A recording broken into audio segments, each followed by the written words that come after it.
കടൽ പൂച്ചയെ കണ്ടിട്ടുണ്ട് നിങ്ങൾ? എന്നാൽ നമുക്കതൊന്ന് കണ്ടുവരാം. എക്സ്പോയുടെ മുന്നിൽ എഴുതി വെച്ചിരുന്നു മീനുകളോടൊപ്പം കലി തുള്ളിയിരിക്കുന്ന പൂച്ചയെ കാണാമെന്ന്. അപ്പോൾ ആദ്യം നമുക്ക് ടെട്രാ ഫിഷിനെ കാണാം. ഒരുപാട് ടെട്രാ ഫിഷുകളുണ്ട് കേട്ടോ. ഭയങ്കര രസമാണ്. ഇങ്ങനെ ഒരുപാട് ടെട്രാ ഫിഷുകൾ വ്യത്യസ്ത നിറത്തിലുള്ള. ഇതാണ് പൂച്ച കേട്ടോ. പൂച്ചയുടെ വെള്ളത്തിൽ കിടക്കുന്നുണ്ട്. ഒറ്റ നോട്ടത്തിൽ കണ്ടാൽ നിങ്ങൾക്ക് തോന്നും ഇത് വെള്ളത്തിൽ കിടക്കുന്ന പൂച്ചയാണ്, ഇത് ഒറിജിനൽ പൂച്ചയാണ്, അത് ശ്വാസം എടുക്കുന്നൊക്കെ ഉണ്ട്.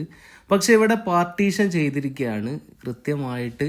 ഈ ഒരു അക്വേറിയത്തിൻ്റെ ഉള്ളിൽ മറ്റൊരു അക്വേറിയം വെച്ചിട്ടുണ്ട്.